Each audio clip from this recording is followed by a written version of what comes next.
Hello, this is for the Metaphysics class. I'm going to read out loud the selection from the Phaedo that we've been assigned to talk about change and about the immortality of the soul. We're going to see how far we get, and I'm just going to read from the reading that's already been posted online and give a little bit of explanation. So when we start our scene, Socrates has already been condemned to death, either death or exile, and he actually chose death instead of being exiled from Athens by the Senate of Athens. So he's now sort of in prison and he's been sort of chained up, and his students are gathered around him for a sort of final conversation. And a lot of the Plato works that we have are dialogues in the form of Socrates talking to his students. And it's not entirely clear, especially towards this later part of Socrates' life and Plato's career, how much of this was really what Socrates was saying and how much of this was Plato saying what Plato thought with the mouth of Socrates. But at any rate, this is one of the most well-known passages, and it's also going to espouse one of the best known views associated with Plato. All right, so we're just going to read through to kind of get a flavor for how the prose goes. Okay, Socrates, sitting up on the couch, began to bend and rub his leg, saying as he rubbed, "How singular is the thing called pleasure, and how curiously related to pain, which might be thought to be the opposite of it. For they never come to a man together, and yet he who pursues either of them is generally compelled to take the other. They are two, and yet they grow together out of one head or stem. And I cannot help thinking that if Aesop had noticed them, he would have made a fable about God trying to reconcile their strife, and when he could not, he fastened their heads together. And this is the reason why, when one comes, the other follows. As I find in my own case, pleasure comes following after the pain in my leg, which was caused by the chain." So he's like literally sitting upon what's going to be his deathbed, chained up, but they took the chain off his leg. Upon this, Cebes said, "I am very glad indeed, Socrates, that you mentioned the name of Aesop, for that reminds me of a question which has been asked by others, and was asked of me only the day before yesterday by Evenus the poet. And as he will be sure to ask again, you may as well tell me what I should say to him, if you would like him to have an answer. He wanted to know why you, who never before wrote a line of poetry, now that you are in prison, are putting Aesop into verse, and also composing that hymn in honor of Apollo." So apparently people have been asking, okay, so Socrates is in prison and now he's going to start writing poetry? And the student is like, what should I tell this, professional poet when he asks, why are you doing this? "Tell him, Cebes," he replied, "that I had no idea of rivaling him or his poems, which is the truth, for I knew that I could not do that. But I wanted to see whether I could purge away a scruple which I felt about certain dreams." So there's been something that's bothering him, sort of bothering his scruples or his morals or his sort of integrity. And he wants to see if he can get rid of that consideration or that concern, the thing that's been bugging him. "In the course of my life, I have often had intimations and dreams that I should make music. The same dream came to me sometimes in one form and sometimes in another, but always saying the same or nearly the same words. 'Make and cultivate music,' said the dream. And hitherto, or before this, I had imagined that this was only intended to exhort and encourage me in the study of philosophy, which has always been the pursuit of my life, and is the noblest and best of music." So he's like, I thought it was just telling me to do more philosophy. "The dream was bidding me to do what I was already doing, in the same way that the competitor in a race is bidden by the spectators to run when he is already running. But I was not certain of this, as the dream might have meant music in the popular sense of the word, and being under sentence of death, and this festival giving me a respite," so he got a break from the death sentence so that he could stick around through the festival, "I thought that I should be safer if I satisfied the scruple, and, in obedience to the dream, composed a few verses before I departed." So he's like, I want to die with a cleaner conscience, just in case the dream meant I should make music. I'm going to compose some poetry now. So this is what he's tidying his earthly affairs by coming to terms with his dreams. "And first I made a hymn in honor of the god of the festival, and then considering that a poet, if they are really to be a poet or maker, should not only put words together, but make stories, and as I have no invention, I took some fables of Aesop, which I had ready at hand and knew, and turned them into verse." So he took existing stories and he's going to make a verse version of them. Tell Evenus, the poet who was asking after him, this, and bid him be of good cheer, and I would have him come after me if he be a wise man and not tarry, and that today I am likely to be going, for the Athenians say I must. So he's like, well, tell the poet to be of good cheer. If he wants to talk to me, he should show up now, because today is the day that I'm going to die. Cheery. Simmias said, what a message for such a man. Having been a frequent companion of his, I should say that, as far as I know him, he will never take your advice unless he is obliged. Why, said Socrates, is not even Evenus a philosopher? I think that he is, said Simmias. Then he, or anyone who has the spirit of philosophy, will be willing to die, though they will not be willing to take their own life, for that is held not to be right. I'm also moving it into the gender-neutral version. Here, he changed his position and put his legs off the couch on the ground, and during the rest of the conversation, he remained sitting. What do you say, inquired Cebes, that a man ought not take his life, or a person ought not take their life, but that the philosopher will be ready to follow the dying? They're like, wait a second, this is not what I signed up for in philosophy. Socrates replied, and have you, Cebes and Simmias, who are acquainted with Philolaus, never heard him speak of this? I never understood him, Socrates. My words, too, says Socrates, are only an echo, but I am very willing to say what I have heard. And indeed, as I am going to another place, I ought to be thinking and talking of the nature of the pilgrimage which I am about to make. What can I do better in the interval between this and the setting of the sun? So they have until sunset. They're going to sit around and talk about this because he wants to do philosophy as he ends his life. Then tell me, Socrates, why is suicide held not to be right? As I have certainly heard Philolaus affirm when he was staying with us at Thebes. And there are others who say the same, though none of them has ever made me understand. So he's trying to understand why suicide is wrong, because he's been told this several times, and he wants, Socrates to walk him through it, since Socrates has just chosen to drink hemlock instead of staying alive by taking exile. But do your best, replied Socrates, and the day may come when you will understand. I suppose that you wonder why, as most things which are evil may be accidentally good, this is to be the only exception. For may not death, too, be better than life in some cases? And why, when a person is better dead, they are not permitted to be their own benefactor, but must wait for the hand of another? By Jupiter, yes, indeed, said Cebes, laughing, and speaking in his native Doric. All right, so he's wondering, if it's better to be dead, especially for certain kinds of lives, why are we not allowed to take our own life? That's the question that they're putting to Socrates. I admit the appearance of inconsistency, replied Socrates, but there may not be any real inconsistency after all in this. There is a doctrine uttered in secret that humans are a prisoner who have no right to open the door of their prison and run away. This is a great mystery which I do not understand. Yet I too believe that the gods are our guardians and that we are a possession of theirs. Do you not agree? Yes, I agree to that, said Cebes. So Socrates had just said, being in life is a way of being a prisoner, but you're not allowed to open your own prison door to let yourself out of it.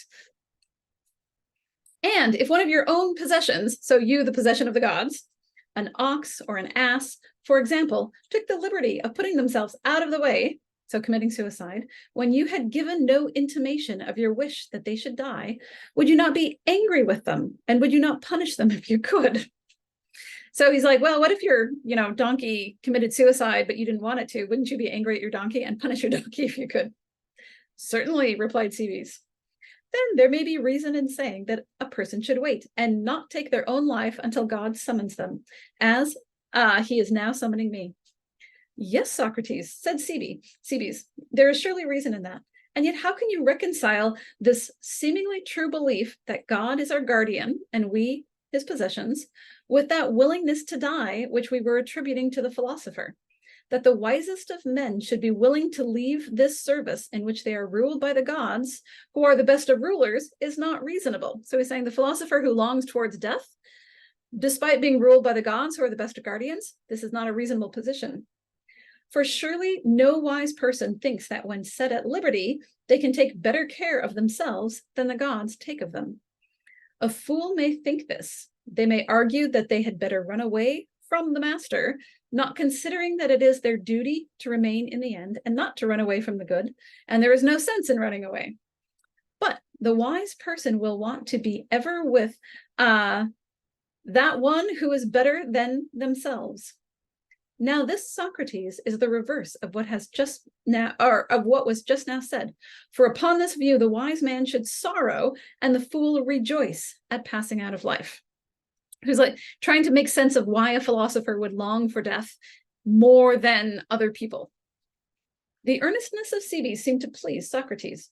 Here, he said, turning to us, the other students in the class, is a man who is always inquiring and is not to be convinced all in a moment, not by every argument.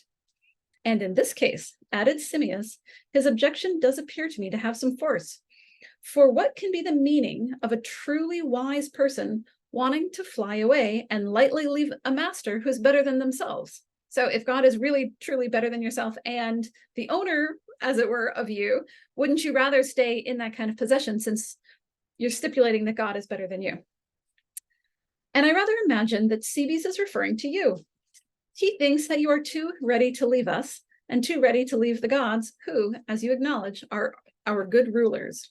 And there's a little bit of irony in here because Socrates was accused of not believing in the gods and of corrupting the youth into not believing in the gods.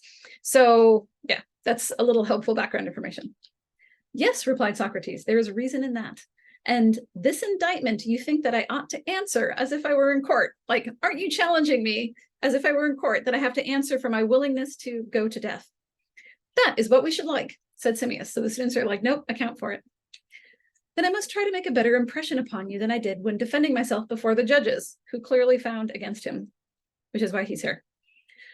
For I am quite ready to acknowledge, Simmias and Cebes, that I ought to be grieved at death if I were not persuaded that I am going to other gods who are wise and good. Of this I am as certain as I can be of anything of the sort. And to people departed, though I am not so certain of this, who are better than those whom I leave behind. And therefore I do not grieve as I might have done, for I have good hope that there is yet something remaining for the dead. And, as has been said of old, some far better thing for the good than for the evil. So we have a very long time ago something that later on will get incorporated into a sort of Christian view of heaven and hell. But do you mean to take away your thoughts with you, Socrates, said Simmias? Will you not communicate them to us? The benefit is one in which we too may hope to share. Moreover, if you succeed in convincing us, that will be an answer to the charge against yourself, that you're too willing to leave us. I will do my best, replied Socrates, but you must first let me hear what Crito wants. He was going to say something to me. Only this, Socrates, replied Crito. The attendant who is to give you the poison has been telling me that you are not to talk much, and he wants me to let you know this, for that by talking heat is increased, and this interferes with the action of the poison. Those who excite themselves are sometimes obliged to drink the poison 2 or 3 times. So the guard, there's literally a guard standing outside the door with the poison who's like, you guys should stop talking because I need to give it to him, and I might have to give him more if he talks too much. So this is his last conversation. Then, said Socrates, let him mind his business and prepare to give the poison 2 or 3 times if necessary. That is all. He's like, nope, we're not getting cut short here. I was almost certain that you would say that, replied Crito, but I was obliged to satisfy him. Never mind him, he said. And now I will make answer to you, O my judges, and show that the one who has lived as a true philosopher has reason to be of good cheer when they are about to die, and that after death they may hope to receive the greatest good in the other world. And how this may be, Simmias and Cebes, I will endeavor to explain. For I deem that the true discipline of philosophy is likely to be understood by other people. They do not perceive that that he, in the sense the philosopher, is ever pursuing death and dying. And if this is true, why, having had the desire of death all the life long, should they repine at the arrival of that which they have always been pursuing and desiring? Simmias laughed and said, though not in a laughing humor, I swear that I cannot help laughing when I think what the wicked world will say when they hear this. They will say that this is very true, and our people at home will agree with them in saying that the life which philosophers desire is truly death. Thanks. And that they have found them out to be deserving of the death which they desire. And they are right, Simmias, in saying this. With the exception of the words, they have found them out. For they have not found out what is the nature of this death, which the true philosopher desires, or how they deserve or desire death. But let us leave them and have a word with ourselves. Do we believe that there is such a thing as death? To be sure, replied Simmias. So Socrates always wants to start with the super obvious and then have his students say, yes, of course, yes, of course. So he walks through it with the students every time. And is this anything but the separation of soul and body? And being dead is the attainment of this separation, where the soul exists in themselves, well, in herself, and is parted from the body, and the body is parted from the soul. That is death. Exactly, that and nothing else, he replied. So he's having this back and forth with Simmias. And what do you say of another question, my friend, about which I should like to have your opinion, and the answer to which will probably throw light on our present inquiry? Do you think that the philosopher ought to care about the pleasures, if they are to be called pleasures, of eating and drinking? Certainly not, answered Simmias, which is really hilarious given how many of the discussions that they have involve them sitting around and getting really drunk and talking a lot. Okay. And what do you say of the pleasures of love? Should they care about them? By no means. And will they think much of the other ways of indulging the body? For example, the acquisitions of costly raiment, so really expensive clothing, or sandals or other adornments of the body. Instead of caring about them, do they not rather despise anything more than nature needs? What do you say? I should say that the true philosopher would despise them. So they're giving us this really, like stripped down bare version of a life where a lot of the things that are taken to give humans pleasure are supposed to be things that the philosopher avoids by dint of being a philosopher. Would you not say that the philosopher is entirely concerned with the soul and not with the body? They would like, as far as they can, to be quit of the body and turn to the soul. That is true, answers Simmias. In matters of this sort, philosophers, above all other people, may be observed in every sort of way to dissever the soul from the body. So dissever here is to sort of separate insofar as you can and focus only on the soul and leave the body and the bodily pleasures behind. That is true, says Simmias. Whereas, Simmias, the rest of the world are of opinion that a life which has no bodily pleasures and no part in them is not worth having. But that they who think nothing of bodily pleasures is almost as though they were dead. That is quite true, because why would you want that? Saith the outside world. What again shall we say of the actual acquirement of knowledge? Is the body, if invited to share in the inquiry, a hinderer or a helper? I mean to say, have sight and hearing any truth in them? Are they not, as the poets are always telling us, inaccurate witnesses? So he's saying, can the body ever help us gain knowledge? Even through sight and sound, can't we see things and come to knowledge? Or those poets say that they're inaccurate witnesses, so we shouldn't trust them. And yet, even if they are inaccurate and indistinct, what is to be said of the other senses? For you will allow that they are the best of them. Certainly, he replied. So he's like, look, if we're getting any knowledge through the body, it will be through sight and sound, because the other ones are just not very good at providing knowledge. So smell, for example, doesn't compare to sight, according to Socrates, as a good way of, as likely to result in getting us knowledge. Okay, then when does the soul attain truth? For in attempting to consider anything in company with the body, she is obviously deceived, the soul. Yes, that is true. Then must not existence be revealed to her, the soul, in thought, if at all? Yes, and thought is best when the mind is gathered into itself, and none of these things trouble it, neither sights, nor sounds, nor pain, nor pleasure, nor any pleasure, when there is as little to do with the body, and there's no bodily sense or feeling, but aspiring after being. That is true. So we're getting this view where the soul is best able to gather knowledge, the less distracted it is by the body. And in this, the philosopher dishonors the body. The soul runs away from the body and desires to be alone and by herself. That is true. So philosophers are already those who are trying to get away from the body. But there's another thing, Simmias. Is there or is there not an absolute justice? Left turn. Assuredly there is. And an absolute beauty and an absolute good? Of course. But did you ever behold any of them with your eyes? Certainly not, says Simmias. Or did you ever reach them with any other bodily sense? And I speak not of these alone, but of absolute greatness and health and strength and the essence or true nature of everything. Has the reality of them ever been perceived by you through the bodily organs? Or rather, is not the nearest approach to the knowledge of their several natures made by the one who so orders their intellectual vision as to have the most exact conception of the essence of that which they consider? Certainly. So Socrates has just gone through really none of these things, absolute goodness, absolute truth, absolute justice, can be perceived by anything in the body. You only understand what absolute beauty is, for example, by considering it in the soul. So only the soul and never the body has access to this.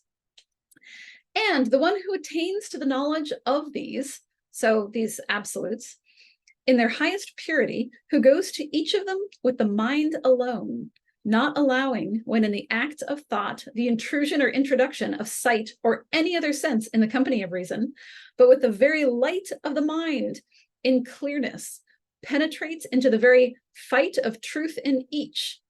They have got rid, as far as they can, of eyes and ears and of the whole body, which they conceive of only as a disturbing element, hindering the soul from the acquisition of knowledge when in company with the soul. Is this not the sort of person who, if ever person did, is likely to attain the knowledge of existence? There is admirable truth in that, Socrates, replied Simmias. So we once again have this reiteration that if you really want to penetrate to the truth of something, you have to leave bodily distractions behind, and the body is only a hindrance to the soul and never a helper to the soul in the quest after truth. And when they consider all this, must not true philosophers make a reflection, of which they will speak to one another in words such as these? So these are true philosophers talking to each other. We have found, they will say, a path of speculation, which seems to bring us and the argument to the conclusion that while we are in the body, and while the soul is mingled with this mass of evil, our desire will not be satisfied, and our desire is of the truth. For the body is a source of endless trouble to us by reason of the mere requirement of food. So philosophers are just complaining about, like, eating. You have to keep doing it every day and you have to get food. So inconvenient when you're trying to do good philosophy. And is also liable to diseases which overtake and impede us in the search after truth. And by filling us so full of loves and lusts and fears and fancies and idols and every sort of folly, prevents our ever having, as people say, so much as a thought. For whence come wars and fighting and factions? Whence but from the body and the lusts of the body? For wars are occasioned by the love of money, and money has to be acquired for the sake of and in service of the body. And in consequence of all these things, the time which ought to be given to philosophy is lost. So going off and making war is because of falling under the whims of these different bodily motions or urges. Yeah, and then having no more time for philosophy. Moreover, if there is time and inclination toward philosophy, yet the body introduces a turmoil and confusion and fear into the course of speculation and hinders us from seeing the truth. And all experience shows that if we would have pure knowledge of anything, we must be quit of the body, and the soul in itself must behold all things in themselves.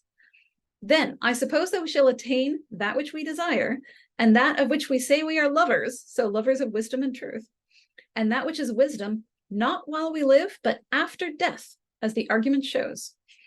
For if, while in company with the body, the soul cannot have pure knowledge, one of two things seems to follow. Either knowledge is not to be attained at all, or, if at all, after death. All right, so we've sort of reached the end of that conclusion. If you're really striving after knowledge and the body always gets in the way, then either you'll never get knowledge or you have to wait until after death to get knowledge, because that's when the soul and the body are separated.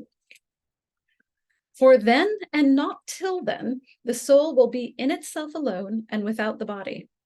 In this present life, I reckon that we make the nearest approach to knowledge when we have the least possible concern or interest in the body, and are not saturated with the bodily nature, but remain pure until the hour when God himself is pleased to release us. And then the foolishness of the body will be cleared away, and we shall be pure and hold converse with other pure souls, and know of ourselves the clear light everywhere. And this is surely the light of truth. For no impure thing is allowed to approach the pure. These are the sorts of words, Simmias, which the true lovers of wisdom cannot help saying to one another, and thinking, you will agree with me in that. Certainly, Socrates. Yes, because Simmias is never going to disagree with Socrates. I mean, the guy's on his deathbed. But if this is true, oh, my friend, then there is great hope that, going whither I go, I shall there be satisfied with that which has been the chief concern of you and me in our past lives. So this is what we've been trying to do, he says, and now I'm going to go there. And now that the hour of departure is appointed to me, this is the hope with which I depart, and not I only, but every person who believes that they have their mind purified. Certainly, replied Simmias. And what is purification but the separation of the soul from the body, as I was saying before? The habit of the soul gathering and collecting itself into itself out of all the courses of the body, the dwelling in her own place alone as in another life, and so also in this as far as they can. The release of the soul from the chains of the body. Very true, he said. And what is that which is termed death but this very separation and release of the soul from the body? To be sure, Simmias said. And the true philosophers, and they only, study and are eager to release the soul. It's not the separation and release of the soul from the body, their especial study. That is true. And as I was saying at first, there would be a ridiculous contradiction in people studying to live as nearly as they can in a state of death, and yet repining when death comes. Certainly. Then Simmias, as the true philosophers are ever studying death to them of all people, death is the least terrible. Look at the matter in this way. How inconsistent of them to have been always enemies of the body and wanting to have the soul alone, and when this is granted to them, to be trembling and repining, instead of rejoicing at their departing to that place where, when they arrive, they hope to gain that which in life they loved, and this was wisdom. And at the same time, to be rid of the company of their enemy, namely their body. Many a man has been willing to go to the world below in the hope of seeing there an earthly love or wife or son and conversing with them. And when they who is a true lover of wisdom and is persuaded in like manner that only in the world below can they worthily enjoy this person that they miss, still repine at death, will they not depart with joy? Surely they will, my friend, if they be a true philosopher. For they will have a firm conviction that there only and nowhere else they can find wisdom in its purity. And if this be true, it would be very absurd, as I was saying, to fear death. It would indeed, replied Simmias. And when you see someone who is repining at the approach of death, is not the reluctance sufficient proof that they are not that they are not a lover of wisdom, but a lover of the body, and probably at the same time, a lover of either money or power or both? Oh, terrible. That is very true, he replied. There is a virtue, Simmias, which is named courage. Is that not a special attribute of the philosopher? Certainly, because they're willing to say anything nice about philosophers too. Again, there's temperance.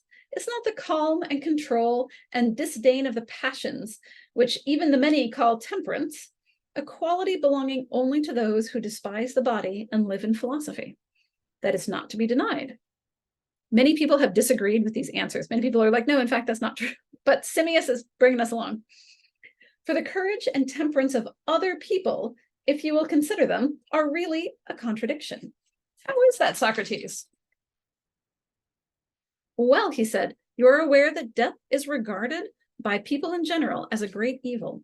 That is true, he said. And do not courageous people endure death because they are afraid of yet greater evils? That is true.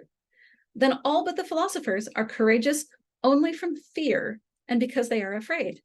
And yet that a person should be courageous from fear and because he is a coward is surely a strange thing. Very true. And are not the temperate exactly in the same case? They are temperate because they are intemperate, which may seem to be a contradiction, but is nevertheless the sort of thing which happens with this foolish temperance. For there are pleasures which they must have and are afraid of losing, and therefore they abstain from one class of pleasures because they are overcome by another. So they're not universally temperate. They're just temperate with respect to this so that they can be intemperate with respect to something else. And whereas intemperance is defined as being under the dominion of pleasure, they overcome only because they are overcome with pleasure. And that is what I mean by saying they are temperate only through intemperance. That appears to be true, says Simmias. Yet the exchange of one fear or pleasure or pain for another fear or pleasure or pain, which are measured like coins, the greater with the less, is not the exchange of virtue. Oh, my dear Simmias, is there not one true coin for which all things ought to exchange? And that is wisdom. And only in exchange for this and in company with this is anything truly bought or sold, whether courage or temperance or justice. And is not all true virtue the companion of wisdom, no matter what fears or pleasures or other similar goods or evils may or may not attend upon it? But the virtue which is made up of all of these goods, when they are severed from wisdom and exchanged with one another, is a shadow of virtue only. So he's saying, when you have the virtue of loving wisdom, and wisdom is why you are temperate and why you are courageous, then that's the right sort of virtue. Whereas if you are trying to be temperate or courageous because you're afraid of what's going to happen if you're not, then this is lacking in wisdom, and it's just the shadow of virtue. It's not the genuine thing itself. Nor is there any freedom of or health or truth in it. But in the true exchange, there is a purging away of all these things. And temperance and justice and courage and wisdom themselves are a purgation of them. So you're purging away all of the bad things by having the right versions of virtue. And I conceive that the founders of the mysteries had a real meaning and were not mere triflers when they intimated in a figure long ago, and I'm not sure who he's talking about, maybe this is like the Hermetic tradition from Egypt, we'd have to look it up, that the one who passes unsanctified and uninitiated into the world below will live in a slough, which is sort of like a muddy, mucky, watery place. So like a kind of a swampy, leftover, stagnant place. But the one who arrives there after initiation and purification will dwell with the gods. For many, as they say in the mysteries, are the thyrsus bearers, but few are the mystics, meaning, as I interpret the words, the true philosophers. In the number of whom I have been seeking, according to my ability, to find a place during my whole life, and whether I have sought in a right way or not, and whether I have succeeded or not, I shall truly know in a little while, if God will, when I myself arrive in the other world. That is my belief. And now, Simmias and Cebes, I have answered those who charge me with not grieving or repining at parting from you and my masters in this world. And I am right in not repining, for I believe I shall find other masters and friends who are as good in the world below. But all people cannot believe this, and I shall be glad if my words shall have any more success with you than with the judges of the Athenians, the ones who convicted him to death. Cebes answered, I agree, Socrates, in the greater part of what you say. But in what relates to the soul, people are apt to be incredulous. They fear that when the soul leaves the body, the soul's place may be nowhere, and that on the very day of death, it may be destroyed and perished. Immediately on release from the body, issuing forth like smoke or air and vanishing into nothingness. For if she, the soul, could only hold together and be itself after the soul was released from the evils of the body, there would be good reason to hope, Socrates, that what you say is true. But much persuasion and many arguments are required in order to prove that when the person is dead, the soul yet exists and has any force of intelligence. So Cebes is now bringing forward a very common concern that if we could think that there would be knowledge of wisdom and truth itself upon the event of bodily death, then this would give us good reason to hope and to welcome death. However, how do we know that that's going to happen? Because maybe the soul just sort of dissipates and is nothing, or has no intelligence left. So this is the concern that Cebes is now raising, and this is actually going to segue us into the part that has to do with identity. So we've been on a sort of long discursive track so that we can come back around to the issue of identity. True, Cebes, said Socrates, and shall I suggest that we talk a little of the probabilities of these things? Okay, so is it more probable that the soul just goes away or that it survives? I reckon, I am sure, said Cebes, that I should greatly like to know your opinion about them. I reckon, said Socrates, that no one who heard me now, not even if he were one of my old enemies, the comic poets, because the poets used to make a lot of fun. They did a lot of like targeted political commentary, like mocking Socrates. Yeah. Could accuse me of idle talking about matters in which I have no concern. Let us then, if you please, proceed with the inquiry. Whether the souls of people after death are or are not in the world below is a question which may be argued in this manner. And now Socrates is just falling into the way he runs all of the seminars and all of these dialogues. The ancient doctrine of which I have been speaking affirms that they go from this into the other world and return hither and are born from the dead. So the doctrine of which he's speaking is one of soul recycling. You die, the soul goes into the other world, and then it comes back and is reborn from the dead. So if this be true, and the living come from the dead, then our souls must be in the other world. For if not, how could they be born again? They can't be destroyed because they have to be there to come back again. And this would be conclusive if there were any real evidence that the living are only born from the dead. But if there is no evidence of this, then other arguments will have to be adduced, or we'll have to find other arguments. So if we can show that everyone who's living has a soul that came from somebody who already died, then we know that once your soul dies, once you die, your soul will then come back in some other body. So you should not fear death. That is very true, replied Cebes. Then let us consider this question, not in relation to humans only, but in relation to animals generally and to plants and to everything of which there is generation, or things that reproduce and make more of themselves. And the proof will be easier. Are not all things which have opposites generated out of their opposites? I mean such things as good and evil, just and unjust, and there are innumerable other opposites which are generated out of opposites.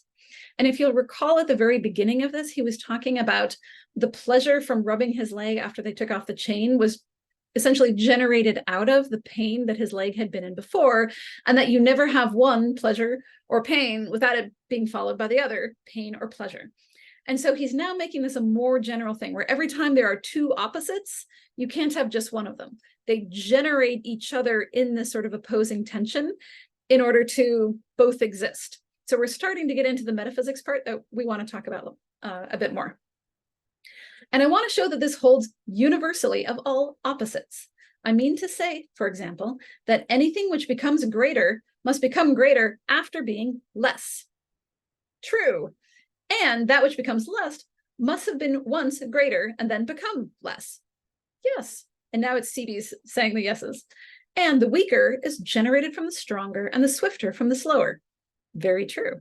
So you only have something that's swifter because it's being compared to something that is not as swift, namely something that's slower. So all of these are sort of intrinsically comparative terms is kind of part of what he's highlighting here. And the worse is from the better, and the more just from the more unjust. Very true. And is this true of all opposites? And are we convinced that all of them are generated out of opposites? Yes. And in this universal opposition of all things, are there also not two intermediate processes which are ever going on from one to the other and back again? When there is a greater and a less, there is also an intermediate process of increase and diminution, and that which grows is said to wax, and that which decays is said to wane. Yes, he said. So now we're getting that it's not just that there are two opposites, but that there is a process of change between them that goes two ways. So there's, if there's the less and the more, then there's the growing to be more or the diminishing to be less. And so he wants to highlight not just these two things right here, but the process of change that brings you from one to the other and from this one back down to that one. So it's a two-directed thing. It's sort of symmetric in the directions you can travel. And there are many other processes, such as division and composition, so chopping things into small pieces and composing things by putting them back together again. So think like if you have a Lego tower and then you take it apart into the pieces and then you put it back together again, that's division and composition. Cooling and heating, which equally involve the passage into and out of one another. And this holds of all opposites, even though not always expressed in words. They are generated out of one another and there is a passing or process from one to the other of them. Very true, Cebes replied. Well, and is there not also an opposite of life, as sleep is the opposite of waking? True, he said. And what is that? Death, Cebes answered. And these then are generated, if they are opposites, the one from the other, and have their two intermediate processes also. Of course. And so now Socrates kind of has him, because as you'll see, we've already got, there's two opposites, and also there's a process of going between each of them. So it's not just one way, it's got to be the other way too, by dint of the very nature of being opposites. So this isn't an argument that's necessarily about death or life specifically. It's about anything that is generated as an opposite has to be able to change from one to the other and back again. And from that, he's going to draw the conclusion that he wants to get to. Now, said Socrates, I will analyze one of the two pairs of opposites which I have mentioned to you, and also its intermediate processes, and you shall analyze the other to me. So good pedagogy going on here. The state of sleep is opposed to the state of waking, and out of sleeping, waking is generated. So you cannot say there is waking unless someone was asleep. And you go from sleeping to waking. There's a process. And out of sleeping, waking is generated, and out of waking, sleeping. And the process of generation is in the one case, falling asleep, and in the other, waking up. Are you quite agreed about that? Quite agreed. So you've got asleep and awake, and the very meaning of those words are such that they're set in opposition to each other. And to come to this one is to wake up, and to come from this one to this one is to fall asleep. So there's directions, or there's a process that will bring you between both directions. Then suppose that you analyze life and death to me in the same manner. Is not death, well, and now Socrates is going to ask all the leading questions. Is not death opposed to life? Yes. And are they generated one from the other? Yes. What is generated from life? Death. And what from death? I can only say an answer, life. He realizes he's stuck now. Then the living, whether things or persons, Cebes, are generated from the dead. That is clear, he replied. In a really terrible sense of the word clear. Then the inference is that our souls are in the world below. That is true. And one of the two processes or generations is visible, for surely the act of dying is visible. Surely, he said. And may not the other be inferred as the complement of nature, which is not supposed to go on one leg only? And if not, a corresponding process of generation in death must be assigned to her. Certainly, he replied. And what is that process? Revival. You're a zombie. No, I'm kidding. In revival, if there be such a thing, is the birth of the dead into the world of the living. Quite true. So your soul is here, and in a manner analogous to falling asleep, it dies and passes into the other world. But then in a manner analogous to waking up, it then is reborn in the world of the living and now is alive again. Then there is a new way in which we arrive at the inference that the living come from the dead, just as the dead come from the living. And if this is true, then the souls of the dead must be in some place out of which they come again. And this, as I think, has been satisfactorily proved. Yes, Socrates, he said, all this seems to flow necessarily out of our previous admissions. And that these admissions are not unfair, Cebes, he said, may be shown. So I haven't cornered you too much. In this way, if generation were in a straight line only, and there were no compensation or circle in nature, no turn or return into one another, then you know that all things would at last have the same form and pass into the same state, and there would be no more generation of them. What do you mean? He said. A simple thing enough, which I will illustrate by the case of sleep, he replied. You know that if there were no compensation of sleeping and waking, the story of the sleeping Endymion would in the end have no meaning, because all other things would be asleep too, and he would not be thought of. I do not know the story, so I can't give you that background. Or if there were composition only and no division of substances, then the chaos of Anaxagoras would come again. So if somehow you could only build things but never unbuild them, then slowly over time, everything would sort of get built and there would just be one thing that was composed out of all the stuff that had been there before, but you couldn't break it back down into smaller things. So he's saying, once you have one direction, everything will end up there unless you have a way of going the other direction too.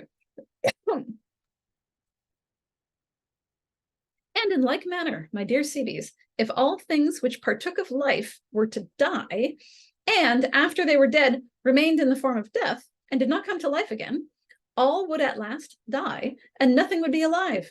How could this be otherwise? For if the living spring from any others who are not the dead, and they die, must not all things at last be swallowed up in death? A contemporary person would be like, that's a more contemporary person would say, yes, that's in fact where we're going. There is no escape from that, Socrates, said Cebes, and I think that what you say is entirely true. Yes, he said, Cebes, I entirely think so too. And we are not walking in a vain imagination, but I am confident in the belief that there truly is such a thing as living again, and that the living spring from the dead, and that the souls of the dead are in existence, and that the good souls have a better portion than the evil. Cebes added, your favorite doctrine, Socrates, that knowledge is simply recollection, is true, also necessarily implies a previous time in which we learned that which we now recollect. So this is a doctrine that's often taught in something like the epistemology class, where Socrates walked a kid who was taken to be uneducated through a certain kind of geometric proof, and the kid was able to follow all of the steps and sort of produce them one after another. I mean, it was a smart kid, just hadn't been formally educated. And this was Socrates trying to show that the knowledge that was being produced of this geometric figure was something that the child was remembering or recollecting from a previous life, that he couldn't have done it himself from scratch. And so insofar as he's able to make this move and sort of know mathematics itself, it's because he was recollecting it. So it's a view about knowledge, but you can see how it's going to start to fit in here, because it's a view about how the soul knows things, and the soul passes into death, learns things because it's now going to be hanging out in the world of forms with pure mathematics, and then comes back and remembers things that have happened to it. So it's an epistemological point, but it fits into this metaphysical thing very neatly. All right. But this would be impossible, the idea that knowledge is simply recollection, unless our soul was in some place before existing in the human form. So if anybody has knowledge, then their soul had to have existed before being born. Here then is another argument of the soul's immortality. But tell me, Cebes, said Simmias, interposing, what proofs are given of this doctrine of recollection? I am not very sure at this moment that I remember them. One excellent proof, said Cebes, is afforded by questions. If you put a question to a person in the right way, they will give a true answer of themselves. But how could they do this unless there were knowledge and right reason already in them? And this is most clearly shown when they're taken to a diagram or anything of the sort. So you can walk somebody who doesn't really know any geometry through like a certain kind of proof about the interior angles of a triangle, for example, and they can just sort of reason their way there by looking at it. And they're taking this to be remembering, like your soul remembering and providing it to you as knowledge. But if, said Socrates, you are still incredulous, Simmias, I would ask you whether you may not agree with me when you look at the matter in another way. I mean, if you're still incredulous as to whether knowledge is recollection.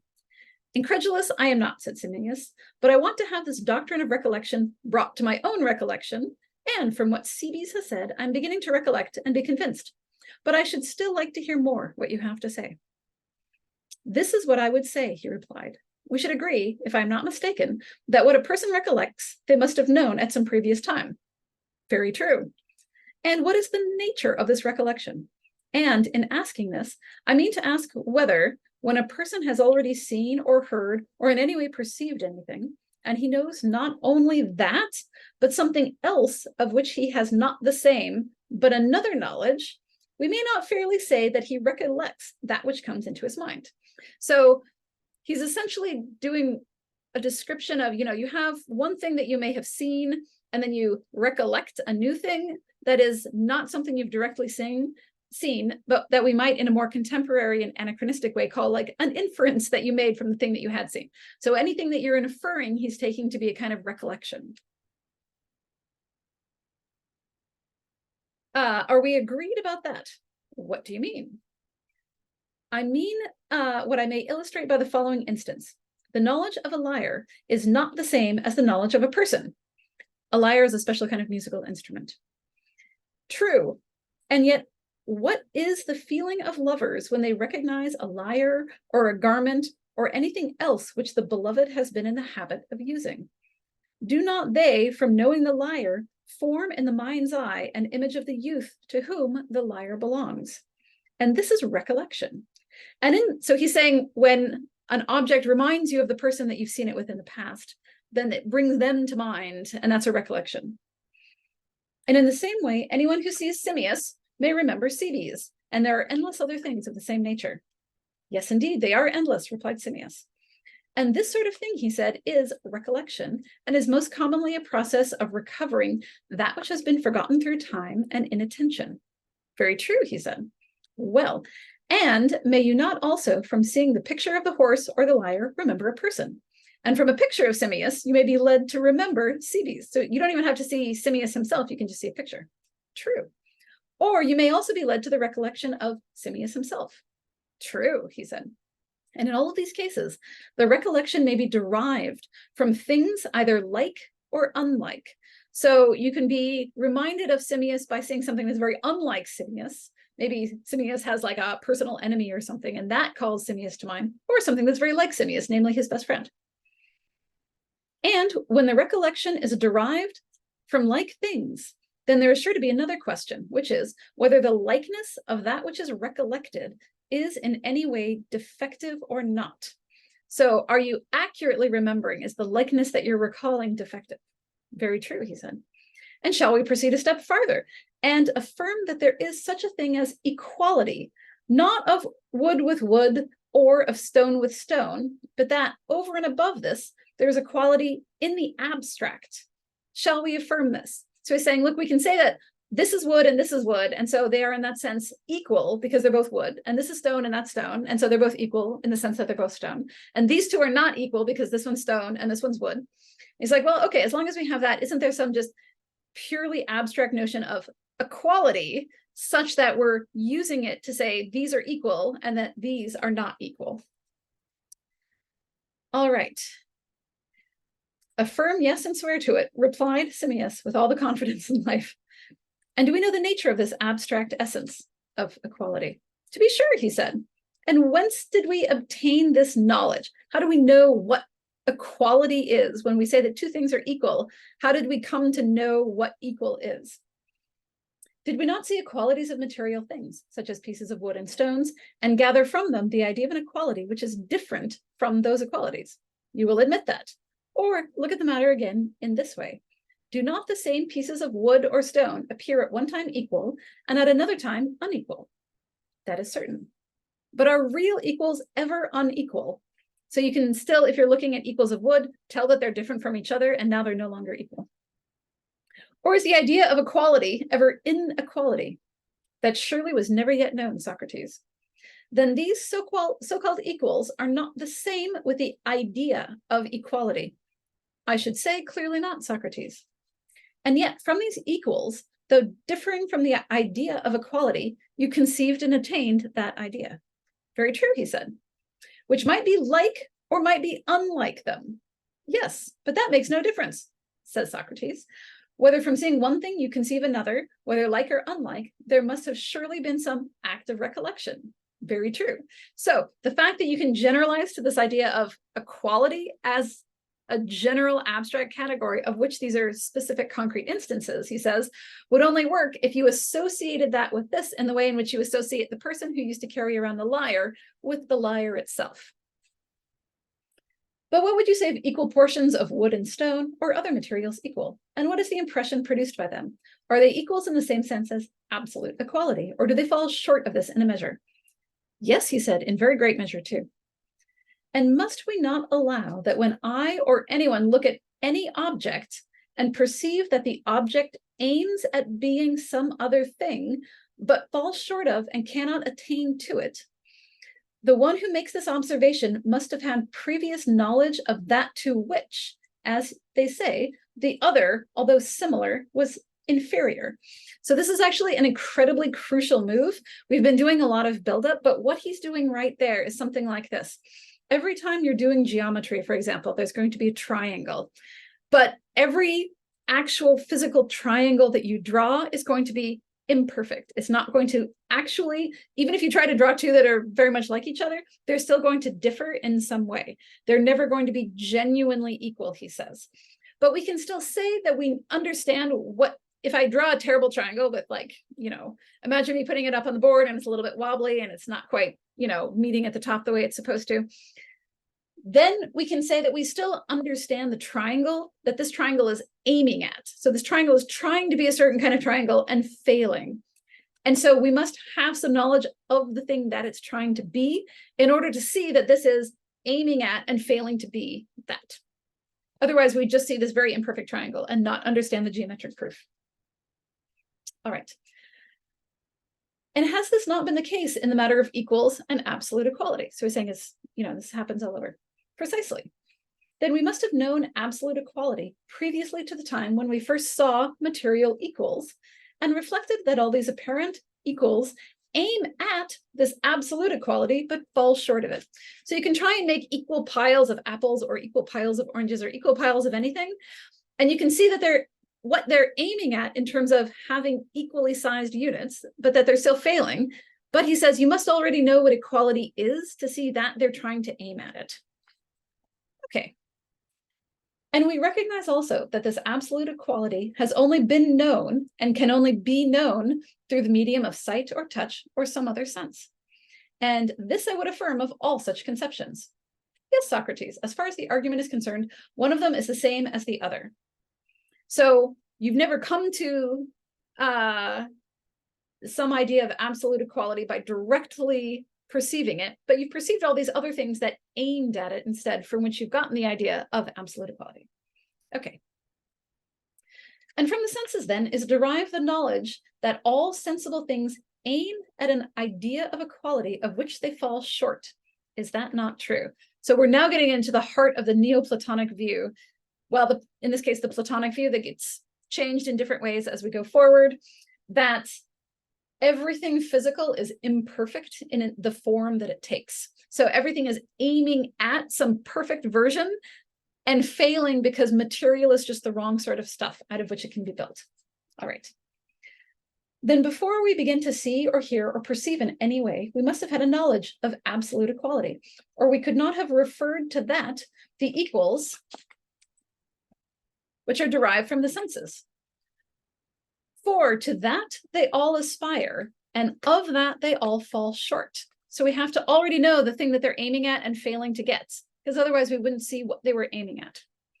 That, Socrates, is certainly to be inferred from the previous statements. And did we not see and hear and acquire our senses as soon as we were born? Certainly. Then we must have acquired the knowledge of the ideal equal at some time previous to this. Yes. That is to say, before we were born, I suppose. True. And if we acquired this knowledge of true equality before we were born, and were born having it, then we also knew before we were born and at the instant of birth, not only equal or the greater or the less, but all other ideas. For we are not speaking only of equality absolute, but of beauty, goodness, justice, holiness, and all which we stamp with the name of essence in the dialectical process when we ask and answer questions. Of all this, we may certainly affirm that we acquired the knowledge before birth. So this notion of essence is going to turn out to be really important, because he's saying things like there is some genuine, like absolute beauty, and anything that we actually see that's beautiful is beautiful because it sort of aims at, even though it falls short of, this ideal of absolute beauty. And it is the essence of it. It sort of partakes in the essence of absolute beauty. So these things that are the perfect absolute form, material objects can imperfectly partake of that essence. And that's why we say that this painting is very beautiful, but we don't say that it's very just or very mathematical or something like this, because it's partaking in the essence of beauty, even though it's failing to achieve genuine beauty, like absolute beauty, but it's not partaking in the essence of justice, because that's the wrong sort of thing. But if, after having acquired, we have not forgotten that which we acquired, then we must always have been born with knowledge, and shall always continue to know as long as life lasts. For knowing is the acquiring and retaining knowledge, and not forgetting. It's not forgetting, Simmias, just the losing of knowledge. Quite true, Socrates. But if the knowledge which we acquired before birth was lost to us at birth, and afterwards, by the use of the senses, we recovered that which we previously knew, Will not that which we call learning be a process of recovering our knowledge? And may this not be rightly termed recollection by us? All right.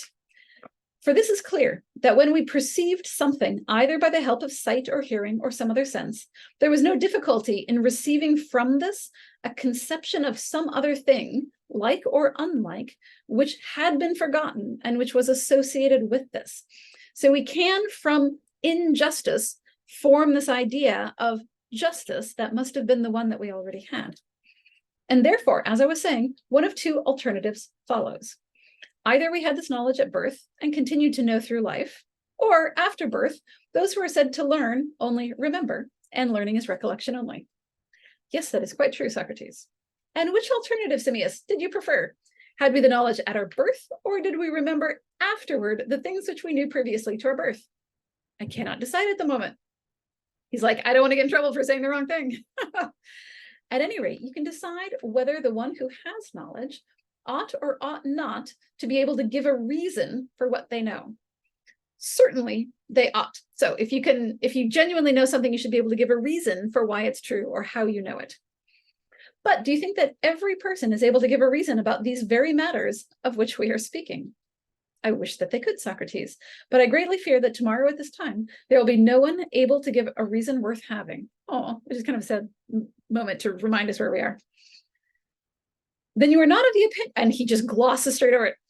Then you are not of the opinion, Simmias, that all people know these things. Certainly not. And then they are in the process of recollecting that which they learned before. Certainly. And when did our souls acquire this knowledge? Not since we were born as humans. Certainly not. And therefore previously. Yes. Then, Simmias, our souls must have existed before they were in the form of humans, without bodies, and must have had intelligence, such that they could know things. Unless indeed you suppose, Socrates, that these notions were only given to us at the moment of birth, for this is the only time that remains. Yes, my friend, but when did we lose them? For they are not in us when we are born. That is admitted. So the babies don't know these things.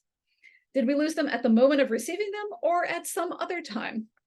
No, Socrates, I perceive that I was unconsciously talking nonsense. So I was like, oh, sorry, wrong answer. Then may we not say, Simmias, that if, as we are always repeating, there is an absolute beauty and goodness and essence in general, and to this, which is now discovered to be a previous condition of our being, we refer all our sensations, and with this compare them. Assuming this to have a prior existence, then our souls must have had a prior existence. But if not, there would be no force in the argument. So that was a really complicated one. So he's essentially arguing from our ability to understand the essence of pure beauty or pure goodness, that it can't have come from our sensations, since we cannot genuinely perceive pure beauty or pure goodness. So our souls must have already had it. There can be no doubt that if these absolute ideas existed before we were born, then our souls must have existed before we were born. And if not the ideas, then not the souls. Yes, Socrates, I am convinced that there is precisely the same necessity for the existence of the soul before birth and of the essence of which you are speaking. And the argument arrives at a result which happily agrees with my own notion. For there is nothing which to my mind is so evident as that beauty, goodness, and other notions of which you were just now speaking have a most real and absolute existence. And I am satisfied with the proof. So you can now see how we've moved from knowledge into the things that are known. Absolute beauty, absolute truth, absolute justice must have a genuine, real, and absolute existence. And then whatever kind of existence it's going to be, it cannot be of the sort of material world sort that we interact with our senses and with the body. So it's going to be something that only the soul, where we started this whole passage, will have access to. But is Cebes equally satisfied? For I must convince him too. All right, Simmias is on board, so now we're going back to Cebes. I think, said Simmias, that Cebes is satisfied, although he is the most incredulous of mortals. Ouch, that was unnecessary. Incredulous means he'll believe any silly thing that you tell him. Yet I believe that he is convinced of the existence of the soul before birth. So whether he's incredulous or not, yes, you've convinced him. But that after death, the soul will continue to exist is not yet proven even to my own satisfaction. I cannot get rid of the feeling of the many to which Cebes was referring, the feeling that when the man dies, the soul may be scattered, and this may be the end of her. For admitting that the soul may be generated and created in some other place, and may have existed before entering the human body, why, after having entered in and gone out, may the soul not itself be destroyed and come to an end? So this is a really interesting point that Simmias is making here. We're saying, look, it could still be that your soul is destroyed and then some other soul is generated, gets all of the knowledge, and then is born. It doesn't have to be your soul that is the very same one that gets reborn again. So he's pointing out a really good point about how all of this process of going from life into death and from death into life could be true, but you could also just have the genuine loss of this soul and then the creation of some other soul that isn't the same one. Okay. Very true, Simmias, said Cebes, that our soul existed before we were born was the first half of the argument. And this appears to have been proven. That the soul will exist after death as well as before birth is the other half, of which the proof is still wanting and has to be supplied. So he's like, okay, your soul existed before birth, but maybe it's destroyed when you're dead, and then some other soul is born.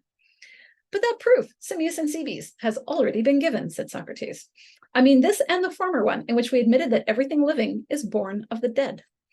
For if the soul existed before birth, and in coming to life and being born, can be born only from death and dying, must the soul not after death continue to exist, since the soul has to be born again?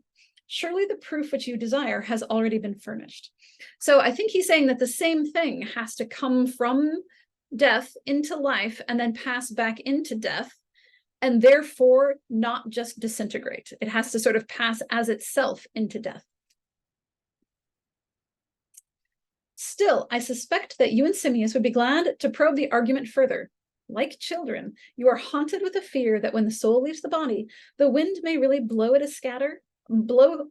away and scatter it, especially if a person should happen to die in stormy weather and not when the sky is calm. Apparently that was a superstition back then. Cebes answered with a smile. Then, Socrates, you must argue us out of our fears. And yet, strictly speaking, they are not our fears, but there is a child within us to whom death is a sort of hobgoblin. That child, too, we must persuade not to be afraid when he is going alone with him in the dark. Socrates said, let the voice of the charmer be applied daily until you have charmed him away. And where shall we find a good charmer of our fears, Socrates, when you are gone? Hellas, he replied, is a large place, Cebes, so generally Greece, and has many good people, and there are barbarous races, not a few. Seek for a charmer among them all, far and wide, sparing neither pains nor money, for there is no better way of using your money. So really, he's saying, when I die, you can go find someone else who can say sensible things to you and make you think this way. Surely you can find someone in Greece or in those barbarous races. And barbarous was actually a reference to the Persians, because they used to sort of mock the way the Persian language sounded to the Greeks as bar, bar, bar. So that's where this term comes from. So he's sort of saying, okay, if you have to get out of Greece, maybe, but there's lots of other places nearby with smart people. All right, the search, replied Cebes, shall certainly be made. And now, if you please, let us return to the point of the argument at which we digressed. By all means, replied Socrates. What else should I please? Very good, he said. Must we not, said Socrates, ask ourselves some question of this sort?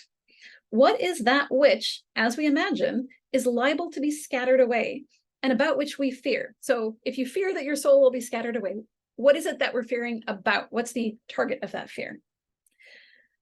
And what again is that about which we have no fear? And then we may proceed to inquire whether that which suffers dispersion is or is not of the nature of the soul. So it's like maybe something disperses, but maybe that's not the soul. Our hopes and fears as to our own souls will turn upon that. That is true, he said. Now, the compound or composite may be supposed to be naturally capable of being dissolved in like manner as of being compounded. But that which is uncompounded, and only that, must be, if anything, indissoluble. So what he's saying is that anything which is made out of other stuff that you've put together has to be of the sort that you could then break it into parts and disperse it. So he's saying anything that goes from pieces into something that composes a whole is thereby liable to also be broken into those pieces again. But he says the only thing that can't be dissolved is something that was never made out of pieces in the first place. So if something is sort of like a unified whole, then it wasn't made out of pieces and it can't be broken back into pieces. Hopefully you see where this is going about the soul. All right. Yes, that is what I should imagine, said Cebes.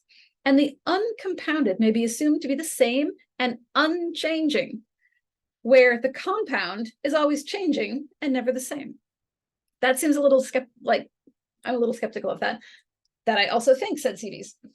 But what he's saying is that there's a kind of unchanging internal unity to a thing which has never been made out of other things. Whereas if you make something out of other things, then it's liable for there to be change in the elements out of which it's composed. And so it's going to be changing. Then let us return to the previous discussion. Is that idea or essence, which in the dialectical process that they're undergoing, we define as essence of true existence. So we're at the most hardcore version. Like we know what essence of justice is and essence of beauty, but now what is the essence of existence? Whether essence of equality, beauty, or anything else.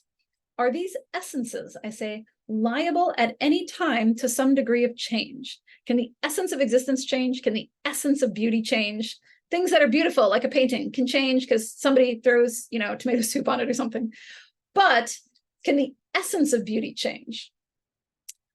Or are they, each of them, always what they are, having the same simple, self-existent, and unchanging forms, and not admitting of any variation at all, or in any way, at any time? So we're really getting to the part that's the complement of what we talked about before, where he's going to come to where the essence of existence is to not change. So things that exist in the most perfect way don't have any change associated with them. So everything that changes, so everything in the imperfect physical world is going to partake in the essence of existence, but only imperfectly. And that's why it changes and comes into being and ceases to be. They must always be the same, Socrates, replied Cebes. So he's like, no, these essences cannot change. And what would you say of the many beautiful, whether people or horses or garments or any other thing which may be called equal or beautiful? Are they all unchanging and the same always, or quite the reverse? May they not rather be described as almost always changing and hardly ever the same, either with themselves or with one another? So when he says changing with themselves, it means they change moment to moment to moment. And so the horse can change moment to moment, the person can change moment to moment, the garment can change. So it's not even equal with itself, is what he's saying there. The latter, replied Cebes, they are always in a state of change. And these you can touch and see and perceive with the senses. But the unchanging things you can only perceive with the mind. They are invisible and not seen. That is very true, he said. Well then, he added, let us suppose that there are two sorts of existences, one seen and the other unseen. And now we're here. All right, there's two worlds. Let us suppose them. The seen is the changing and the unseen is the unchanging. That may also be supposed. And further, is not one part of us body and the rest of us soul? To be sure. And to which class may we say that the body is more alike and akin? Clearly to the seen, no one can doubt that. And is the soul seen or unseen? Not by humans, Socrates. And by seen and not seen is meant by us that which is or is not visible to the eye of humans. Yes, to the eye of humans. And what do we say of the soul? Is that seen or not seen? Not seen. Unseen then. Yes. Okay, so the body is seen by the eyes of human, and the soul is not seen by the eyes of human. Then the soul is more like to the unseen and the body to the seen. And here we're specifically talking about human eyes directly perceiving it, not seeing it with the light of the soul. That is most certain, Socrates. And were we not saying long ago that the soul, when using the body as an instrument of perception, that is to say, when using the sense of sight or hearing or some other sense, for the means of perceiving through the body is perceiving through the senses? Were we not saying that the soul too is then dragged by the body into the region of the changeable and wanders and is confused? The world spins around her, and she is like a drunkard when under their influence. Very true. So this is just returning to the earlier part where he said that the body gets in the way of the soul and sort of corrupts it.